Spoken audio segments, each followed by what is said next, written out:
Bonjour à tous, bienvenue sur le plateau de KTO pour cette nouvelle édition de Face aux chrétiens avec La Croix, Radio Notre-Dame et RCF. Notre invitée aujourd'hui est Barbara Pompili. Bonjour. Bonjour. Vous êtes coprésidente du groupe écologiste à l'Assemblée nationale. Vous êtes également députée de la Somme, un département réputé pour ses chasseurs. On verra tout à l'heure comment vous entendez avec les chasseurs. Et vous êtes, il faut le dire, la première députée femme élue écologiste en Picardie. Nous allons aborder avec vous de très nombreux sujets d'actualité. Les questions vous seront posées par Mathieu Castagnier pour La Croix. Bonjour. Par Louis Dauphren pour Radio Notre-Dame. Bonjour. Et par Romain Masneau pour RCF. Bonjour. C'est Mathieu Castagnier pour La Croix qui pose la première question. Alors Manuel Valls a lancé l'idée d'une fédération des progressistes qui pourrait prendre une sorte de rassemblement de tous ceux qu'on retrouve derrière cette appellation. Est-ce que vous, est-ce que le Parti écologiste, vous avez votre place et est-ce que vous avez envie de participer à cette nouvelle aventure ? Ce qu'il appelle la maison commune, Barbara Pompili. Oui, la maison commune, c'est la majorité. Et la majorité, aujourd'hui, elle existe. Parfois, elle a du mal à se parler. Et je crois que le rôle de Manuel Valls en tant que Premier ministre, c'est plutôt effectivement de rassembler cette majorité, d'essayer de travailler avec elle pour pouvoir avancer et pour qu'on puisse aussi amorcer ce petit virage qui serait nécessaire dans la politique qui est menée actuellement. Petit virage. Petit virage, je dirais, parce que je suis gentille, mais je pense qu'il faut vraiment faire évoluer la politique qui est menée aujourd'hui dans ce pays. Et il est vrai que quand Manuel Valls nous dit qu'il faut un rassemblement des progressistes, etc., je pense que lui, son rôle, c'est plutôt vraiment d'être dans l'action et dans l'action en rassemblant sa majorité. Il est plus dans le dialogue que ça n'avait plus été le cas avec son prédécesseur, donc il faut le reconnaître, il est plus dans le dialogue, mais malheureusement, ça se voit peu dans les politiques menées, à l'exception notable de la loi sur la transition énergétique, dont on pourra reparler naturellement, si vous le souhaitez. On va y revenir. Romain Masneau, RCF. Vous dites petit virage, mais c'est plus que ça, parce que le groupe écologiste, dans sa quasi-totalité en septembre, s'est abstenu lors du vote de confiance au gouvernement Valls. Pour le vote du budget, c'est pareil, 14 abstentions, je crois, sur 18. Donc vous êtes quoi ? Vous êtes dans une fronde constructive ? Enfin, quel est votre positionnement ? Où êtes-vous, Barbara Pompili ? On a toujours été dans la majorité, mais en disant que quand on avait des choses à dire, on les dirait.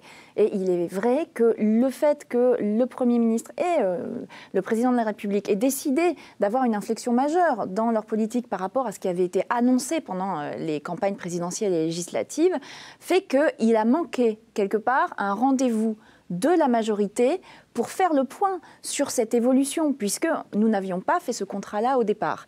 Et c'est ce que nous demandons, et d'ailleurs là, nous demandons aujourd'hui, puisque on voit qu'il y a quand même une situation difficile dans la majorité, et même au sein du Parti socialiste, nous demandons à ce que tous les représentants de la majorité se rencontrent pour qu'on puisse essayer de voir comment on avance ensemble. Donc vous demandez une rencontre de la maison commune, c'est ça ?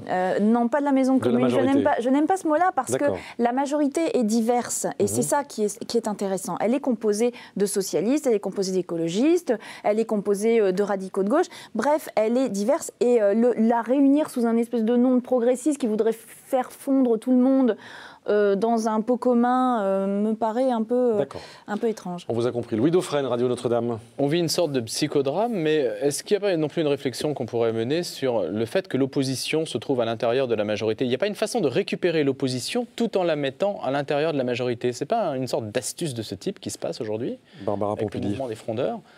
Finalement, Écoutez, une majorité, normalement, elle ne fait pas le rôle de l'opposition. Non. Voilà. Mais il est vrai aussi qu'on a un problème de débat démocratique aujourd'hui dans le monde politique, puisque malheureusement, et je pense que c'est grave, la présidentielle s'est à nouveau invitée dans les débats, et beaucoup trop tôt, à mon avis, puisque on repart dans des combats de personnes, c'est-à-dire moi je suis le meilleur, moi je suis le plus beau, et du coup pendant ce temps-là, le débat sur le fond n'existe très peu, et malheureusement très peu aussi à l'Assemblée nationale. On a peu d'opposition, notamment de l'UMP, avec des propositions concrètes sur ce qu'il faudrait faire sur tel ou tel texte. On voit malheureusement, quand on est sur des lois, que c'est une opposition, simplement on dit on n'en veut pas, mais il n'y a pas de proposition alternative. Donc ce travail qui n'est pas fait par l'opposition se fait malheureusement un peu plus au sein de la majorité. Mais ça se fait au sein de la majorité. Pourquoi ? Parce qu'il y a eu encore une fois une inflexion de la politique qui a été menée sans concertation au sein de la majorité. Mathieu Castagnier, La Croix. Vous nous dites votre insatisfaction sur la politique menée, mais aussi avec un bon point pour la loi de transition énergétique et écologie. Qu'est-ce qui, à vos yeux, fait que Ségolène Royal réussit là où le chantier était quand même plutôt mal embarqué ? On ne peut pas dire que le chantier était mal embarqué. Au contraire, moi, je considère que cette loi, c'est un petit peu l'exemple de ce qu'il aurait fallu faire à chaque fois. C'est-à-dire qu'il y a eu un vrai travail de préparation en amont, un travail de concertation avec tous les acteurs, que ce soit les collectivités, les entreprises, les syndicats, les partis politiques. Bref, il y a eu un gros travail de préparation. Après, la loi à laquelle on aboutit, c'est une loi de compromis. Ce n'est pas la loi que nous, on aurait faite si on avait été tout seul. Mais on n'est pas tout seul. Il faut travailler ensemble. Et ce compromis auquel on est arrivé, perfectible certes, est quand même une belle base de travail. Alors Mathieu Castagnier. Vous dites que c'est une loi de compromis, mais le fait qu'elle n'ait en fait chagriné vraiment personne, est-ce que ça ne montre pas qu'elle n'a pas fait les vrais choix? Par exemple sur le nucléaire, chacun semble y trouver à peu près son compte. Ah bon, vous trouvez ça, vous? J'ai pas vécu la même chose du tout. Les écolos sont pas contents. On a eu des pressions énormes, notamment sur la question du nucléaire, pour qu'on n'arrive pas à ce résultat. Et le fait qu'on y soit arrivé, c'est parce qu'on a tenu bon, parce que la ministre a joué son rôle. Elle a tenu bon face aux groupes de pression qui ont fait pression, et beaucoup. Donc vous savez quelles centrales vont fermer et dans quel calendrier? Alors ça, c'est ce petit jeu de quelle centrale, quel calendrier. Fessenheim ou pas Fessenheim alors? Fessenheim, évidemment. Je pense qu'on se fait un petit psychodrame là-dessus, alors que Fessenheim fermera. Et c'est normal parce qu'il faut, si on veut diversifier notre énergie et notre électricité, nos productions d'électricité, il faut fermer des centrales et il faut créer des emplois dans d'autres types d'énergie. Et on va en créer beaucoup. Cette loi, c'est une loi d'espoir. C'est une loi qui va créer de l'emploi dans les énergies renouvelables, qui va créer des emplois dans le BTP, qui va créer des emplois dans l'habitat en général, parce qu'on va beaucoup être aidé pour rénover les habitations. C'est une loi attendue par les professionnels, d'ailleurs. Je ne sais pas si vous aviez vu, mais moi j'avais trouvé ça très intéressant. Il y a un sondage qui a dit que 75% des chefs d'entreprise en France considèrent que cette loi et que la transition énergétique en général est une immense opportunité pour le développement économique et pour l'innovation. Romain Mazenot, RCF. À l'occasion du décès tragique de Christophe de Margerie, on a beaucoup rappelé que Total avait investi dans les énergies renouvelables, notamment dans le solaire. Alors est-ce que vous diriez qu'avec Christophe de Margerie, Total est devenu un acteur crédible de la transition énergétique ? Barbara Pompili. Il est de notoriété publique que nous avions des désaccords de fond avec Christophe de Margerie sur ce qu'il voulait faire de Total, d'ailleurs, en général, sur sa vision notamment sur les gaz de schiste, qui est à l'opposé de notre vision. Après, il a eu l'intelligence de voir que le pétrole ne durerait pas toujours et qu'il fallait se réorienter. Je pense que c'est l'intelligence des chefs d'entreprise et des politiques, c'est d'anticiper. Et il a anticipé, même si il ne l'a pas fait de gaieté de cœur. Il a vu qu'il fallait se réorienter. J'espère que cette réorientation va être plus visible encore maintenant, puisque malheureusement, il nous a quittés, donc il est remplacé aujourd'hui. Je ne sais pas ce que va donner la nouvelle direction de Total. Mathieu Castagnier, La Croix. Quel est votre sentiment sur le psychodrame et la tragicomédie de l'écotaxe? Est-ce qu'à vos yeux, ça enterre toute idée de véritable fiscalité écologique qui forcément mécontente des gens, forcément mécontente une partie des gens? Barbara Pompili. Oui. C'est le défaut de Ségolène Royal, c'est qu'elle n'a pas compris l'intérêt de la fiscalité écologique. Et ça c'est son vrai défaut. Il en faut un, mais en voilà. Alors que la fiscalité écologique, c'est quand on aide les gens justement à rénover leur logement, qu'on leur fait des crédits d'impôt, c'est de la fiscalité écologique. Le fait de faire payer les poids lourds qui abîment les routes, c'est de la fiscalité écologique. Moi, je considère que la fiscalité punitive, c'est quand on a décidé d'arrêter la taxe poids lourds et qu'on a dit ce ne sont pas les poids lourds qui vont payer, mais ce sont les contribuables français qui sont déjà bien mis à contribution. Louis Dauphren, Radio Notre-Dame. La fiscalité est acceptée dans la mesure où elle ne s'accumule pas à des fiscalités déjà existantes. Donc est-ce que ça se fait, est-ce que la fiscalité écologique induit une transition fiscale vers d'autres modes? Absolument, vous avez raison. Et la suppression donc de précédentes taxes? Bien sûr, bien sûr. Et on peut s'inspirer de ce qui a été fait chez nos voisins. Je pense en Suède, par exemple, où il y a une fiscalité écologique très avancée, mais où, en fait, elle a remplacé la fiscalité sur le travail. C'est-à-dire que le coût du travail a été beaucoup allégé. Il y a beaucoup moins de taxes sur le travail. Par contre, il y a plus de taxes sur les comportements polluants. Donc ça marche plutôt bien là-bas et nous, on essaye de s'inspirer de ça. C'est-à-dire que nous, on ne veut pas rajouter des taxes. Enfin, évidemment, ceux qui ne nous aiment pas nous caricaturent comme ça pour éviter le débat. Non, il faut une réforme fiscale. Nous, on appelle de nos voeux cette réforme fiscale qui, justement, serait moins fondée donc, sur le travail, mais plus sur les pollutions. Et quand vous dites ça au MEDEF, qu'est-ce qui vous répond ? Moins de taxes sur le travail et plus sur les comportements. Le MEDEF, quand ils ne sont pas dans les grands discours qui sont provocateurs et qui, à mon avis, ne servent à rien, quand on se parle face à face, on peut avoir des conversations intéressantes sur ces sujets-là. Eux ne sont pas fermés à l'idée. Mais vous avez bien compris que le MEDEF et malheureusement les syndicats aujourd'hui dans notre pays sont dans une espèce de jeu d'acteurs qui n'est pas, à mon avis, très constructif. Romain Masneau, RCF. Qu'est-ce que vous pensez de la conversion récente de Nicolas Sarkozy au gaz de schiste ? Barbara Pompili. C'est malheureusement le seul sujet de fond sur lequel il s'est exprimé, ce que j'ai trouvé un peu dommage. J'aurais préféré qu'il s'exprime sur d'autres sujets. Malheureusement, ça prouve qu'il n'a pas compris les enjeux auxquels nous avons à faire face aux défis du changement climatique et de toutes les pollutions avec ce que ça induit économiquement. Aujourd'hui, on a des objectifs de baisse d'émissions de gaz à effet de serre qui sont essentiels. Si on fait trop monter la température dans le monde, on va avoir des catastrophes terribles et puis aussi des migrations très fortes de gens qui vont fuir les problèmes climatiques. On va avoir des accidents climatiques très forts, de plus en plus forts, des inondations, bref. On doit limiter nos émissions de gaz à effet de serre. Or, les gaz de schiste sont des énergies qui émettent beaucoup de gaz à effet de serre. Donc, ce ne sont pas des énergies que l'on doit utiliser. Et en plus, circonstance aggravante, pour pouvoir les utiliser, on doit utiliser des techniques aujourd'hui qui sont extrêmement polluantes, qui mettent en danger nos nappes phréatiques, comme malheureusement c'est en train d'arriver aux États-Unis. Donc même pas l'exploration. Hein. Mais le problème de l'exploration, c'est qu'on doit utiliser ces méthodes de fracturation hydraulique pour les faire. C'est-à-dire qu'on met en danger nos nappes phréatiques pour, de toute façon, une énergie dont on pense qu'il ne faut pas investir dedans, puisque c'est une énergie émettrice de gaz à effet de serre. Il faut investir dans d'autres énergies plus propres. Mais ça veut dire plus d'éolien, par exemple ? Oui, il n'y a pas une seule solution. Hein, c'est comme tout, il faut faire des économies d'énergie. Aujourd'hui, on peut en faire en gardant le même niveau de confort, donc des économies d'énergie, des énergies renouvelables, et puis une efficacité énergétique aussi, beaucoup plus. Aujourd'hui, grâce à la technologie, on peut produire autant d'énergie avec moins d'entrants au départ. Mathieu Castagnier-Lacroix. On a bien compris que votre problème avec le gaz de schiste, c'est que ça reste une source, c'est du pétrole, c'est du gaz à effet de serre, mais est-ce que c'est pas mieux que du pétrole venant d'Arabie Saoudite ? Barbara Pompili. Alors, on en a, et on en a de moins en moins, parce qu'il vient d'un peu plus partout. Venant de régions où ça finance aussi des régimes qui ne sont pas forcément des démocraties les plus éclairées. Oui, mais enfin, ça, ce serait pareil pour les gaz de schiste. Hein. Il n'y en aurait pas assez, de toute façon, ici pour régler tous les problèmes. On va devoir continuer à importer de l'énergie, mais il est vrai que notre dépendance énergétique vis-à-vis de l'extérieur, d'ailleurs, pèse lourd dans notre balance commerciale, puisque je crois qu'on est à 70 milliards de déficit de balance commerciale à cause de nos importations d'énergie.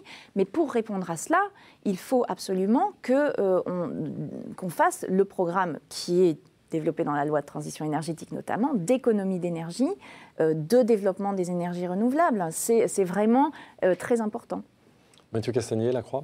Un autre sujet très connexe sur le pétrole, le développement du bus, la libéralisation des cars pour rallier des villes en France. Est-ce que c'est une bonne idée parce que c'est du transport collectif ou est-ce que c'est une mauvaise idée parce qu'il vaudrait mieux favoriser le train ? Proposition d'Emmanuel Macron, Barbara Pompili. Oui, j'avais noté.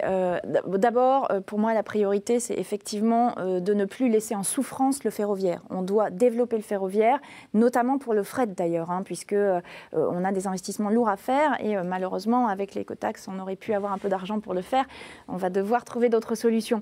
Sur les cars, moi, je ne suis pas contre le principe que sur certaines lignes où il n'existe pas d'alternative aujourd'hui, on puisse mettre des cars parce qu'il faut aider les personnes à se déplacer. En plus, c'est un mode de transport qui est peu onéreux. Donc ça ne me dérange pas, mais il faut voir ça dans une vision globale. C'est-à-dire qu'il ne faut surtout pas faire une concurrence au rail qui risquerait de vider de leur substance les dernières lignes qui fonctionnent. Mais je pense que sur ces sujets-là, comme sur d'autres, il faut avoir un petit peu d'intelligence et de vision. Il faut regarder pour chaque trajet quel est le plus intéressant. Louis Dauphren, Radio Notre-Dame. Le train est trop cher, c'est tout. Mais le train, Barbara Pompili. Surtout les trains vides. TGV par exemple, les trains c'est trop vides, cher. oui. Oui, mais c'est aussi parce qu'on a fait des choix d'investissement qui n'étaient pas des bons choix. Pourquoi un monopole public qui est censé justement être porté, puisque vous appartenez à un camp qui défend les politiques publiques en quelque sorte, pourquoi est-ce que c'est cher ? Mais c'est très cher parce qu'on n'a pas choisi forcément les bons investissements, parce que le fait de faire une politique du tout TGV, alors que le TGV est très cher, au lieu de faire une politique qui entretient déjà l'existant, fait qu'aujourd'hui, on a des lignes qui sont très abîmées. Je pense à ma ligne Paris-Amiens, par exemple, qui a des gros besoins sur les lignes en elles-mêmes, mais aussi sur le matériel roulant, etc., qui fait que maintenant, on a pris un tel retard que pour rattraper ce retard, il va falloir faire des investissements lourds. Et ça, c'est dû à des choix qui ont été faits, il faut admettre, des choix politiques qui ont été faits, qui n'étaient pas des bons choix. Donc maintenant, face à cette situation, qu'est-ce qu'on fait ? Ce qui a été choisi, de dire on a des lignes existantes, il faut maintenant qu'on s'attaque à ça avant de faire de nouveaux projets, me paraît être une bonne chose. Il faut que les transports du quotidien soient maintenant privilégiés. Après, quand il y a des nouveaux projets d'infrastructure, il faut regarder de très près si ça vaut le coup en termes de rentabilité, si ça vaut le coup en termes de services rendus aux personnes et puis sur les marchandises également, et ne plus se laisser embobiner par des pressions d'élus locaux qui ont besoin d'avoir leur réalisation locale pour pouvoir les vendre aux élections. Vous, ça vous est Mais jamais vous laissez arrivé embobiner par les syndicats de la SNCF peut-être, ou par ceux qui ne veulent pas remettre en cause le statut de la SNCF. Il y a beaucoup d'embobineurs en France. Vous savez, il y a quand même... Il y a aussi ces pressions-là quand même. Il y a des pressions syndicales, c'est vrai. Il y a des conservatismes, c'est vrai, qui touchent ce domaine-là, mais qui en touchent beaucoup d'autres. Il faut toujours, nous, en tant que politique, penser à l'intérêt général avant tout le reste et savoir justement faire face à ces conservatismes. Je pense qu'on a avancé là sur la SNCF. Il y a une loi qui a été faite, qui n'a pas été faite facilement, qui ne résoudra pas tous les problèmes, mais qui montre qu'on avance petit à petit. Très bien, nous avons encore beaucoup de sujets à aborder. Nous allons marquer une première pause dans cette édition de Face aux chrétiens. Restez avec nous, à tout de suite. Merci.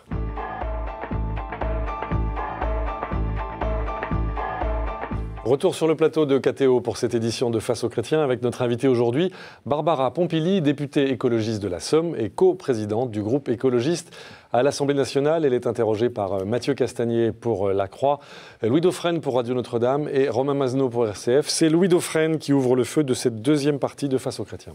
Alors vous en souvenez peut-être, mais José Bové sur cette antenne avait quelque peu suscité des réactions en s'exprimant sur les techniques modernes de manipulation de la vie qu'il avait réprouvées. La PMA et la GPA. Voilà, il l'avait réprouvé. Noël Mamère, d'ailleurs je suis allé consulter récemment le site d'Olivier Kempf, reporter. Noël Mamère l'a soutenu assez vivement. Alors, je voudrais savoir ce que vous pensez de cette affaire-là. Est-ce que ça amène à repenser l'écologie en fonction de l'épithète écologie humaine, écologie intégrale ? Je ferai le lien avec un autre sujet qui est la réflexion d'un des veilleurs, en lien avec la Manif pour tous, Gauthier Besdebert, qui a publié un livre qui s'appelle Nos limites, NOS, il y avait eu nos logos et nos limites maintenant. Et qui prétend qu'on ne peut pas juste regarder l'environnement, mais qu'aujourd'hui, la question du transhumanisme, toutes les questions de manipulation de la vie sont devant nous, et donc il faut se prononcer sur ces questions-là de manière ferme et éclairée. Jusqu'où va l'écologie aujourd'hui, Barbara Pompili ? Moi, je fais partie de ceux qui ont toujours pensé que science sans conscience n'est que ruine de l'âme. Donc il faut évidemment faire très attention au fait que les évolutions techniques, technologiques soient utilisées en fonction de ce qui paraît être les principes généraux de philosophie, de ce qu'on veut et de ce qu'on souhaite de la vie. Après, sur José Bové, sur la PMA, moi je vous avoue que j'ai été un peu surprise parce que lui qui connaît justement les questions des OGM, de manipulation du vivant, confondre comme ça la PMA, puisque là il parlait de la PMA. Oui, il était opposé à toutes les manipulations du vivant, c'est ça qui vous a expliqué. Oui, mais c'est pas du tout une manipulation du vivant. C'est pas pareil pour vous, c'est ça ? C'est ça, c'est simplement, c'est au contraire, c'est simplement, alors là, ce qui est le plus naturel du monde, puisque c'est une fécondation, simplement, au lieu de se faire à l'intérieur d'une personne, elle se fait in vitro, mais ça fait quand même maintenant près de 40 ans que ça existe. Et donc, je n'ai pas compris vraiment l'attitude de José Bové là-dessus. Après, il faut regarder ce qui peut être fait en fonction de nos valeurs et de ce qu'on pense être juste, notamment sur qu'est-ce que la famille, qu'est-ce que les droits de disposer de son corps, ce sont des questions qui ne sont pas si simples et qui peuvent créer des débats. D'ailleurs, ça ne me choque absolument pas que ça en crée à partir du moment où les débats sont respectueux. Et donc sur la GPA, est-ce que vous partagez l'avis de ces femmes de gauche qui sont opposées, par exemple ? Alors, sur la GPA, vous savez que même chez nous, chez les écologistes, cela suscite de nombreux débats. Et donc là, à l'intérieur du parti. À l'intérieur du parti des écologistes, il n'y a pas de position, et il y a même des oppositions un peu dures sur le sujet. Ça se répartit comment chez vous ? En gros, ceux qui sont pour, ceux qui sont contre ? Franchement, je pense qu'on est vraiment à moitié-moitié. Enfin, moitié-moitié, oui. Mais moi, donc là, quand je m'exprime, pour le coup, sur ce sujet, je ne parle qu'à titre personnel. Je considère que la GPA est vue systématiquement sous le prisme de la vente du corps, le côté financier. Cette dérive-là existe. Et à mon avis, on peut être tous d'accord sur le fait qu'il faut absolument faire attention à cette question de la marchandisation des corps. Ça, c'est un point sur lequel c'est vraiment très important d'être unis. Après, vous savez, il y a des traditions qui existent, notamment en Asie, par exemple, qui est le don d'enfants. Le don d'enfants, alors le don, attention, c'est le don qui est simplement, je donne un moyen à quelqu'un que j'aime, de ma famille, etc., d'avoir un enfant. Vous voyez bien que là, on n'est plus du tout dans la même chose.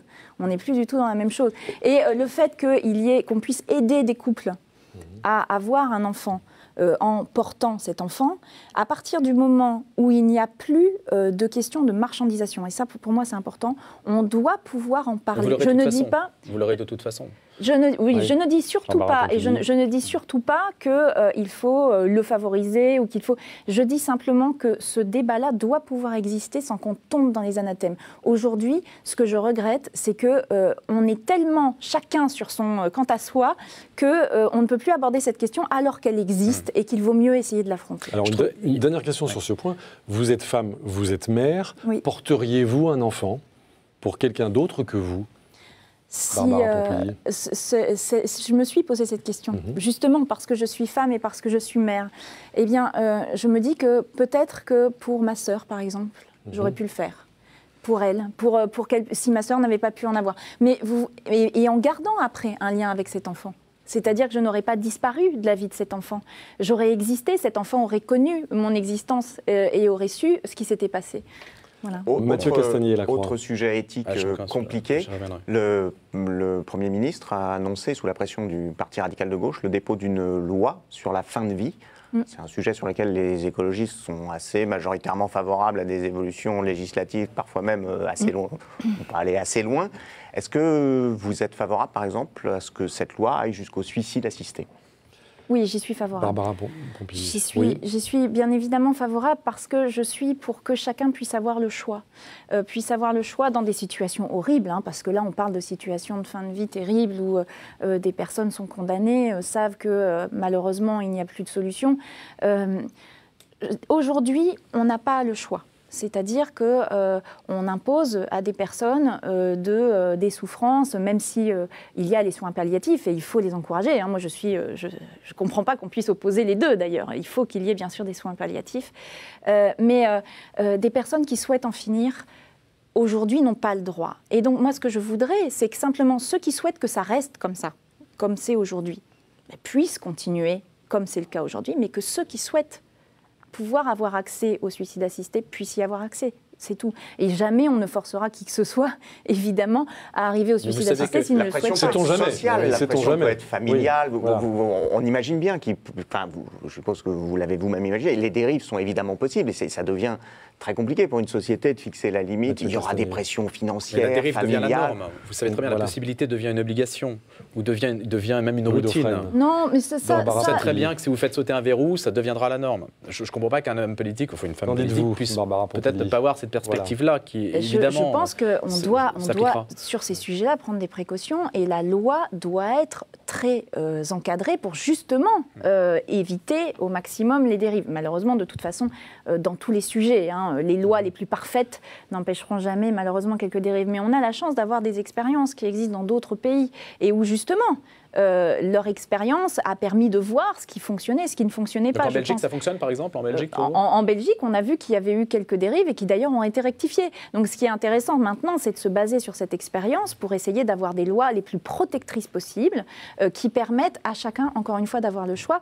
et surtout que ceux qui ne veulent pas changer ce qui existe aujourd'hui aient le choix d'avoir accès à ce qui existe aujourd'hui, mais que ceux qui souhaitent une évolution puisse y avoir le droit. En fait, ce n'est pas empêcher les gens d'avoir des droits, c'est plutôt élargir le champ des droits.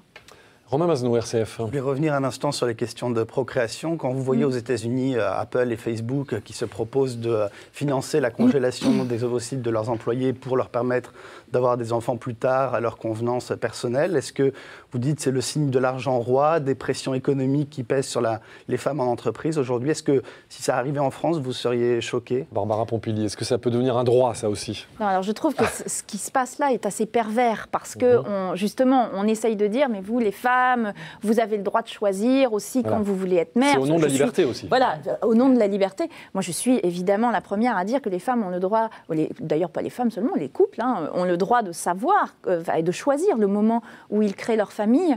Mais là, le fait que ce soit des entreprises qui décident d'imposer ça, enfin pas d'imposer, mais de proposer ça à des femmes, on voit très bien, alors là justement, ce que vous disiez sur les risques de pression pour dire, écoutez, c'est pas le moment, ce sera jamais le moment. De toute façon, ça veut dire quoi? Qu'elles pourront le faire à l'âge de la retraite. Elles auront... Ce n'est pas aux entreprises de proposer cela, ce n'est pas aux entreprises d'imposer un choix à des femmes, c'est aux femmes de faire ce choix. Et donc, et pas seulement aux femmes, enfin à chaque fois, les enfants, c'est les parents, c'est pas seulement les femmes.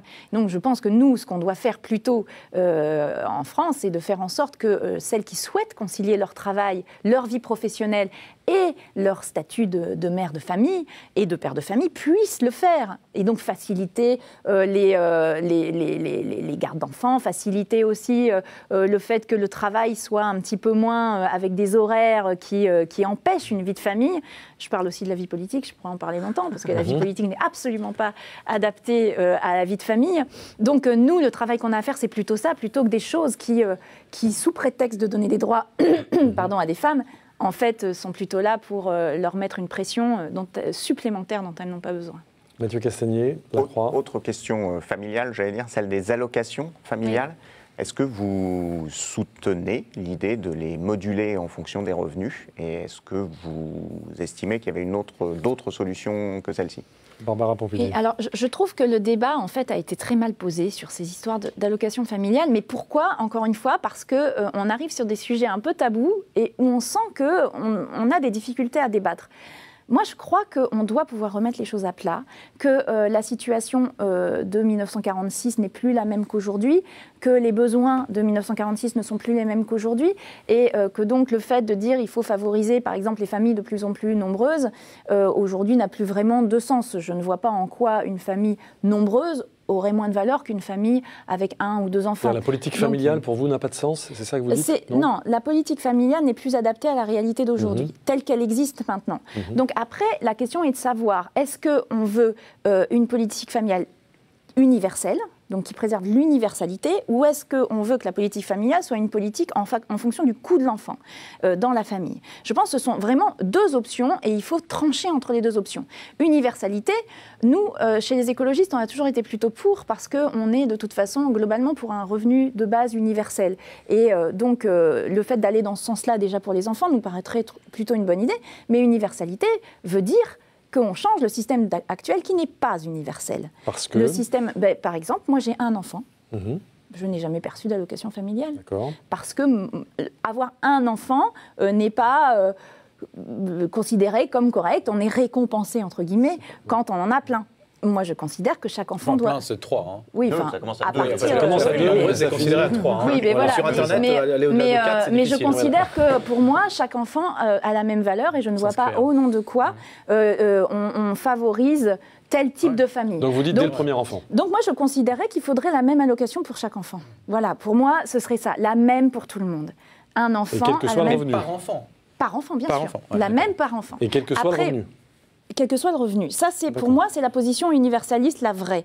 Voilà. Et celle-là, c'est une position qui est assez partagée dans mon parti. Après, si on dit, écoutez, aujourd'hui, on ne peut plus trop se permettre de faire ça. Il faut un enfant, ça pèse dans un budget familial.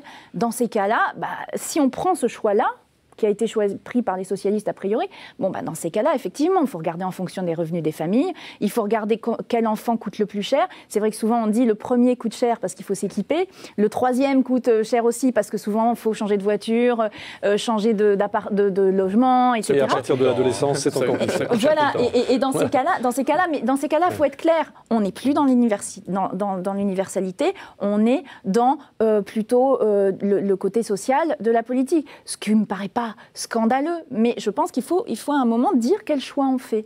Voilà. Excusez-moi, mais je n'ai pas compris si vous alliez, oui ou non, voter l'amendement de modulation des allocations familiales. Alors, écoutez, le problème, c'est que dans notre groupe, on est assez partagé sur cette question. Mais la position des écologistes, normalement, est plus une position sur l'universalité. Donc vous ne voterez pas l'amendement modulant les allocations familiales. Écoutez, je vous avoue que là-dessus, je ne sais. Je pense qu'il va y en avoir qui vont le voter, d'autres qui ne le voteront pas, malheureusement.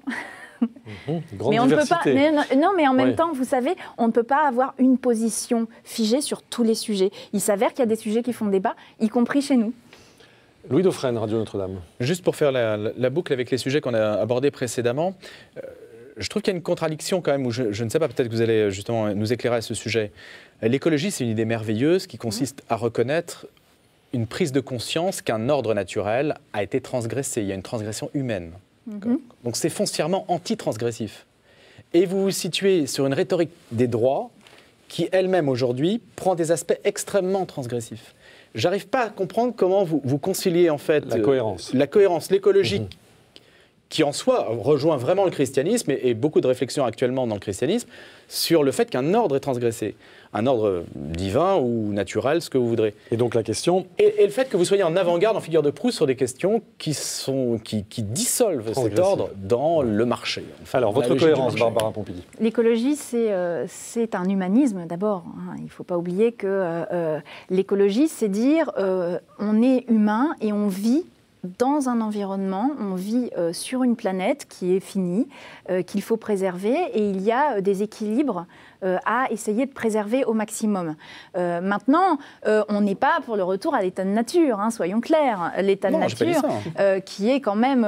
n'oublions jamais que dans les troupeaux, pour qu'un troupeau soit vivace, il faut supprimer les malades, il faut supprimer les vieux, il faut supprimer... etc. Donc on n'est pas du tout là-dedans. Donc on est simplement en train d'essayer de trouver un équilibre entre le fait de pouvoir vivre, de pouvoir avoir des droits humains, de pouvoir respecter l'humain, respecter aussi notre environnement, les animaux, respecter la nature et faire en sorte que l'on puisse toujours vivre le plus longtemps possible dans cet environnement. Et ce qui est vrai, ce que vous dites, c'est que l'homme s'est un peu trop cru maître du monde, maître de la nature, en croyant qu'il pouvait tout maîtriser et que la science réglerait les problèmes. Ce qui sera bientôt le cas. Aujourd'hui, on s'est rendu compte que même si la science, évidemment, est nécessaire, l'innovation est très importante, on a pillé nos ressources qui sont de plus en plus rares. On est en train de polluer notre planète, on est en train d'abîmer et de polluer l'eau, de nous abîmer nous. Voilà, mais la question portait sur les destinées humaines.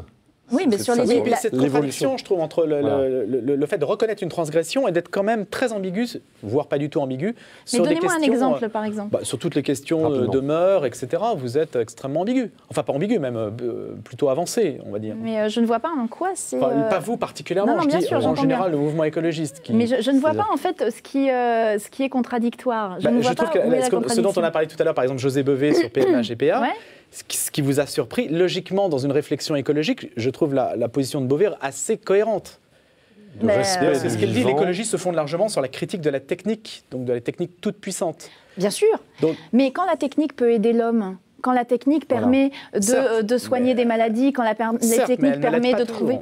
C'est vrai, mais quand nous, on considère que des personnes qui ne peuvent pas avoir d'enfants pour une raison technique, parce que les PMA, la fécondation in vitro, a été trouvée pour des couples infertiles. Quand c'est une stérilité, c'est-à-dire... Quand il y avait une stérilité, bien sûr. Mais là, on est bien au-delà aujourd'hui. On est bien au-delà de ça. Aujourd'hui, on est bien au-delà. On est dans l'interchangeabilité complète.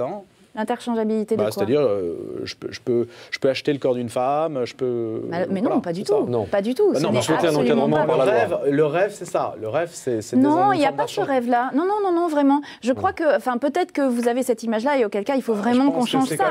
Mais personne n'est pour acheter le corps d'une femme. Enfin, vraiment. Et sur ce qui s'avère sur la PMA, nous considérons que n'importe quelle femme doit pouvoir, grâce à la science, avoir un enfant si elle le peut. Et heureusement, aujourd'hui, la PMA le permet. Et je trouve dommage, malheureusement, qu'on ne puisse pas le faire en France, alors qu'on peut le faire dans les pays voisins. Ce qui veut dire, en gros, que les riches qui peuvent aller dans les pays voisins le font.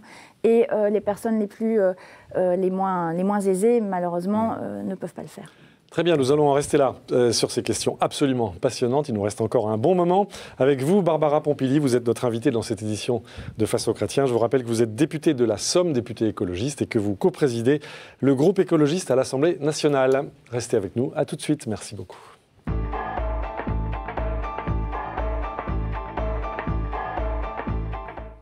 Retour sur le plateau de KTO pour cette édition de Face aux Chrétiens. Notre invitée aujourd'hui, Barbara Pompili, coprésidente du groupe écologiste à l'Assemblée nationale, députée de la Somme. Elle est interrogée par Mathieu Castagnier pour La Croix, Louis Dauphren pour Radio Notre-Dame et Romain Mazenot pour RCF. C'est Romain Mazenot qui pose la première question de cette dernière partie de Face aux Chrétiens. Alors on a du mal à comprendre où on en est dans la réforme territoriale, entre les desiderata des différents présidents de région, les sénateurs qui font de la résistance par rapport au département notamment. Quelle serait la réforme territoriale de vos rêves? Je ne sais pas si vous en rêvez la nuit, mais voilà. Comment ça se passe chez vous, Barbara Pompili, dans la Somme? Pour moi, la réforme idéale, c'est une réforme qui simplifie les choses, que les citoyens s'y retrouvent, que les choses soient plus claires. Voilà, c'est ça la réforme idéale. Nous, ce qu'on a toujours porté, c'était que les régions jouent un rôle essentiel dans la décentralisation, avec notamment du point de vue économique, énergétique également, et qu'il y ait un deuxième niveau qui soit les intercommunalités. Nous, on a toujours pensé que la décentralisation devait vraiment s'articuler autour de ces deux pôles. Les Donc régions, supprimer le département. Voilà. Alors, le problème, sachant que le département, je parle des conseils généraux, parce qu'après, on peut garder une structure départementale qui peut servir de relais dans notamment les zones rurales.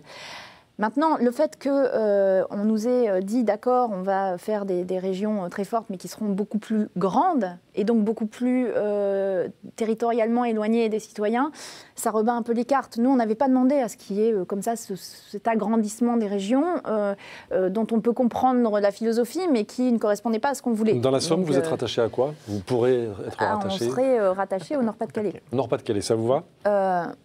Si on doit faire une fusion, c'est la plus logique. D'accord. Puisqu'on a une continuité culturelle, historique, ça a du sens. Au départ, on devait être rattaché à la Champagne-Ardenne, alors là, ce qui n'avait strictement aucun sens. Ça n'allait pas du tout. D'accord. Et là, c'est pas une voie royale pour la victoire du Front National l'année prochaine? Oui, vous savez... C'est ce que dit Martine Aubry un petit peu. Oui, de toute façon, le Front National dans nos régions est un vrai souci. Mais bon, il y aurait eu 2 régions Front National, là il y en aura une. Bon, vous voyez, la question n'est pas là pour lutter contre les idées diffusées par le Front National, contre le Front National lui-même. Je ne pense pas que ce soit en faisant des petits arrangements institutionnels qu'on va y arriver. On doit, au contraire, là, mettre en place des politiques publiques qui fonctionnent. On doit redonner de l'espoir aux gens, on doit reparler aux gens. C'est ça qui sera la meilleure lutte contre le Front National. Pas savoir si ce sera une région ou 2 régions. Mathieu Castagnier, La Croix. Quand vous serez lié au Nord-Pas-de-Calais, vous aurez justement Calais dans votre région. Est-ce que vous avez une solution pour régler ce problème de milliers de migrants dont le seul but est de passer en Angleterre et dont la seule réponse semble être pour le moment du côté des autorités d'envoyer davantage de forces de l'ordre parce que la situation devient intenable? Je trouve que c'est terrible ce qui se passe là-bas. C'est terrible pour les gens qui habitent là-bas, les habitants de Calais et des environs. Moi, j'ai ma famille qui habite à Dunkerque, donc je peux vous dire qu'on sait de quoi on parle. Et puis, c'est terrible humainement parce que les personnes qui viennent et qui arrivent à Calais sont des gens qui, en général, ont traversé des zones de guerre, sont dans des situations terribles. Donc, ce ne sont pas, il n'y a pas les méchants contre les gentils dans cette histoire. Je pense qu'il n'y a que des victimes. Après, quelles sont les solutions? Si j'en avais une, je pense que j'irais, je serais attendue comme le Messie. Il n'y a pas une solution. Il y a les solutions à long terme qui sont qu'il faut absolument qu'on revoie nos politiques migratoires et qu'on revoie nos politiques aussi vis-à-vis des pays d'où viennent ces gens, hein, puisque s'ils viennent, c'est qu'ils ne sont pas bien et c'est qu'ils ont des problèmes. Vous dites revoir les politiques migratoires. Votre tempérament est plus de les adoucir. Ça risque d'amplifier le nombre de gens qui viendront à Calais en espérant passer en Angleterre. Mais vous savez, il y avait eu le débat à l'époque de Sangatte, du grand camp de Sangatte, et on avait fermé ce camp en disant oh là là, parce que ça attire les gens. Écoutez, moi je suis absolument persuadée qu'un migrant qui vient d'Afghanistan ou d'ailleurs ne vient pas là parce qu'il y a un centre d'accueil ou pas. Il vient là parce qu'il veut passer en Angleterre, parce qu'il croit que l'Angleterre, ça va être l'Eldorado, il va pouvoir travailler, etc. Donc il faut travailler avec l'Angleterre sur cette question-là, d'ailleurs, parce que je pense que... Mais il y a un travail il y a un travail qui est en train d'être fait là-dessus. Maintenant, on a des gens qui arrivent, qui sont là. Donc, est-ce qu'on continue à laisser se faire la jungle qui existe actuellement, qui est terrible, parce que du coup, on réduit ces gens à l'état de bêtes, et quand on réduit des gens à l'état de bêtes, après, ils se comportent comme des bêtes. Enfin, donc, il faut qu'on soit humain et qu'on fasse de l'humanitaire sur ces questions-là. C'est-à-dire que j'ai vu d'ailleurs qu'il y avait un accord entre la maire UMP de la ville de Calais et Bernard Cazeneuve pour essayer de remettre en place des structures d'accueil qui permettent d'avoir un minimum de dignité, de donner un minimum de dignité à ces personnes et qui permettent aussi, du coup, de mieux encadrer ce qui se passe et de mieux savoir ce qui se passe. Après, parallèlement à ça, il y a la lutte contre les passeurs qui se font de l'argent sur la misère de ces personnes-là. Donc il y a un travail de renseignement, il y a un travail policier à faire, mais on voit bien que ce sont des problèmes qui nous dépassent et que là, on gère un peu dans l'urgence, j'en suis bien consciente. Mais transformer l'Europe en forteresse, on a vu que ça ne marchait pas. Donc c'est une question générale. Le jour où je trouve la baguette magique, je vous en informe tout de suite. Alors on a encore beaucoup de questions à vous poser. Louis Dauphren, puis Romain Masneau. Est-ce que l'Australie, pour vous, est un pays démocratique, l'Australie ? Oula, oui. Quel est le sens de la question? L'Australie, c'est simple. Les migrants, voilà ce qu'elle leur dit. Elle leur dit, si vous entrez illégalement en Australie, il n'y aura aucun droit pour vous en Australie. Ils les prennent, ils les mettent sur une île et ils les renvoient chez eux. C'est le gouvernement australien qui fait ça. Ouais, mais vous avez vu comment est l'Australie en même temps. Je veux dire, la baguette magique, je ne dis pas que c'est la solution. Je dis qu'il y a des gouvernements qui ont pris leurs responsabilités face au problème. Là, vous semblez dire qu'il y a une fatalité, en fait, on ne peut rien faire. D'abord, pour venir en Australie, vous avez certainement remarqué que c'est un petit peu plus difficile que pour venir en Europe. Parce que c'est de toute façon compliqué. C'est de toute façon compliqué. En plus, moi, je n'ai jamais considéré que l'immigration, par principe, était un problème. Notre pays est une terre d'immigration. C'est déjà différent du discours que vous venez de tenir. Mais non, mais parce que là... Vous dites on transforme les hommes comme des bêtes, et puis tout d'un coup, vous dites que c'est pas un problème. Mais en les laissant dans des jungles, c'est ce qu'on appelle ça d'ailleurs la jungle. En les laissant vivre dans des conditions abominables et en faisant comme s'ils n'existaient pas, on pense que le problème de cette surpopulation à un endroit va être réglé. On voit bien que c'est idiot. C'est pas en faisant comme si un problème n'existait pas qu'il disparaît. Mais la question de l'immigration, c'est une question beaucoup plus vaste. Là, on a, nous, je pense que ni vous ni moi n'avons des ancêtres gaulois ou que des ancêtres gaulois. On a forcément des ancêtres qui viennent de partout. Et ça a été... Peut-être avez-vous réussi à faire un arbre généalogique jusque-là? Peut-être. Mais en tout cas, dans ces cas-là, vous êtes une exception. Je peux vous dire. Non, mais l'immigration ne doit pas être vue comme un problème. Il faut arrêter avec cette peur de l'autre qui est terrible. C'est pas la peur de l'autre, c'est l'immigration illégale pour le gouvernement australien. C'est-à-dire qu'il y a une règle. On pourrait très bien dire, l'Angleterre pourrait très bien dire, il n'y a pas d'avenir en Angleterre pour tous ceux qui entrent illégalement en Angleterre. C'est pas impossible. Oui, mais nous avons des gens qui fuient des situations. Le malheur de ces gens, c'est d'abord la démission des politiques. Vous êtes d'accord quand même là-dessus? Ça, on est d'accord. On est d'accord sur le fait que le système économique, la mondialisation qui a fait qu'on a pillé des pays, et notamment d'ailleurs sur les questions pétrolières, parce que vous remarquerez que les pays où il y a beaucoup de pétrole, souvent c'est les pays où il y a beaucoup de guerres, parce qu'il y a des enjeux. Et où donc, mais le fait qu'aussi on pille ces pays et qu'après on s'en lave les mains, c'est un peu facile. Le problème de ces gens qui arrivent, jamais on ne quitte son pays par plaisir. Les gens qui quittent leur pays, ils quittent leur pays soit parce qu'il y a des guerres, soit parce qu'ils sont persécutés, soit parce qu'ils ont faim. C'est ce que rappelle souvent le pape François du reste. Voilà, et il a bien raison de le dire. Il a bien raison de le dire. Donc ce n'est pas une question simple, il n'y a pas une réponse simple, mais il faut toujours penser que nous sommes face à des humains, à des êtres humains, et que nous devons toujours les traiter comme tels. Romain Mazneau, RCF. Les objectifs de la guerre contre le groupe État islamique ont-ils été suffisamment bien définis au préalable? Est-ce que si le but c'est d'éradiquer complètement le mouvement, est-ce que ça peut prendre des années? Non, enfin, qu'est-ce que vous en pensez sur la manière dont on mène cette guerre? Barbara Pompili. Moi, je pense que... Mais alors là, je m'exprime un peu plus en mon nom propre parce qu'il y a eu des débats. Là aussi, le groupe est fractionné. Non, mais je pense que cette question a été sous-estimée, qu'on a sous-estimé le problème, qu'on aurait dû s'en occuper au moment des débuts de la guerre en Syrie, que le fait qu'on n'ait pas voulu intervenir en Syrie a aggravé le problème et que les forces démocratiques d'opposition en Syrie, du coup, n'ont pas reçu l'aide qu'elles auraient dû recevoir et ont été complètement écrasées d'un côté par Bachar el-Assad et de l'autre côté par la montée en force de ces islamistes et qui maintenant sont en train de se développer partout dans la région. Donc c'est pareil, on ne peut pas détourner les yeux de ce qui se passe là-bas. Le fait qu'on intervienne maintenant, il fallait le faire, et c'est mieux vaut tard que jamais.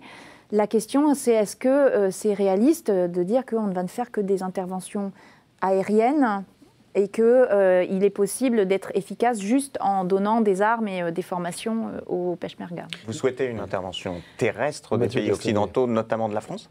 Je ne vous ai pas dit ça, vous avez remarqué. Vous avez dit, je ne suis pas certaine qu'on y arrive uniquement en donnant des armes Je ne suis pas certaine qu'on y arrive. Maintenant, j'ai toujours pensé que c'était les pays eux-mêmes qui devaient reprendre leur liberté et qui devaient la conquérir. Quelle est la meilleure manière de les aider ? Je ne suis pas spécialiste du sujet, je ne voudrais pas dire n'importe quoi, mais je crois qu'on ne peut pas se contenter juste de ce qu'on fait aujourd'hui. Ça me paraît... insuffisant. Louis Dauphren, très brièvement. Les djihadistes qui reviennent en France, qu'est-ce qu'on en fait ? Ceux qui reviennent vivants, parce ceux qui reviennent vivants sur place. J'entends bien. Ceux qui reviennent vivants. Écoutez, déjà, je pense que d'abord, il faut qu'ils soient repérés et qu'ils soient... Oui, c'est vrai que c'est pas toujours... On a eu des couacs. Malheureusement, il y a eu des couacs.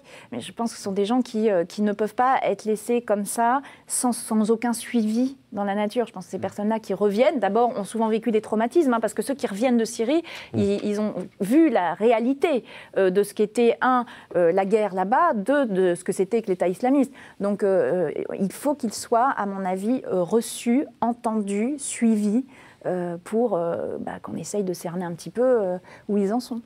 Une dernière question de Mathieu Castagnier, La Croix. Alors, totalement autre chose. Vous êtes coprésidente d'un groupe parlementaire. Quand vous entendez que 60 parlementaires seraient en délicatesse ou auraient plus ou moins gravement avec le fisc, qu'est-ce que vous vous dites, pourvu qu'il n'y en ait pas chez moi Y en a-t-il chez vous, Barbara Pompili ? Je n'en sais strictement rien. Je n'en sais strictement rien. Alors d'abord, il faut faire attention, parce que là, on dit 60, alors qu'a priori, finalement, c'est une poignée qui ont essayé de frauder. Les autres, a priori, ce seraient des petits oublis, même si ce n'est pas une raison. Il ne faut pas oublier, il ne faut rien oublier, il faut payer ses impôts et déclarer correctement. Non. Plus généralement, ça prouve plutôt que les systèmes qui ont été mis en place, qui sont bien imparfaits, ont quand même une utilité. Aujourd'hui, la classe politique qui était habituée à vivre dans une certaine opacité sur ce qui faisait de l'argent public, ce qui faisait de leur propre argent, sur les conflits d'intérêts qu'il pouvait y avoir, sont en train de se rendre compte qu'on est en train de passer dans une nouvelle ère où les petits arrangements avec la loi ne passeront plus. Et évidemment, il va y avoir encore des affaires qui sortiront, à mon avis. C'est un mal pour un bien, parce que ça montre qu'on est en train de changer d'air et qu'on va peut-être enfin sortir de cette ère de l'opacité qui a fait tellement de mal à notre classe politique. Juste une dernière question avant de nous quitter, Barbara Pompili, sur la question de la réserve parlementaire. Oui.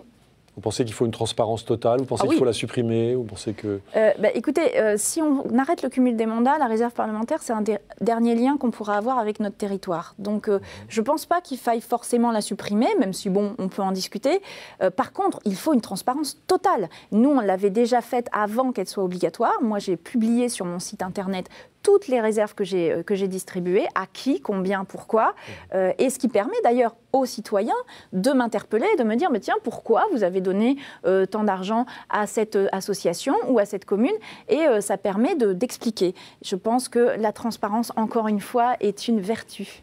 Merci beaucoup à vous, Barbara Pompili. Je rappelle que vous coprésidez le groupe écologiste à l'Assemblée nationale. Vous êtes députée de la Somme. Notre invité la semaine prochaine sera le sénateur des Hauts-de-Seine, Roger Carucci, proche de Nicolas Sarkozy. En attendant, vous pouvez évidemment regarder cette émission sur les sites de KTO, La Croix, Radio Notre-Dame et RCF. Merci à tous pour votre fidélité. À la semaine prochaine.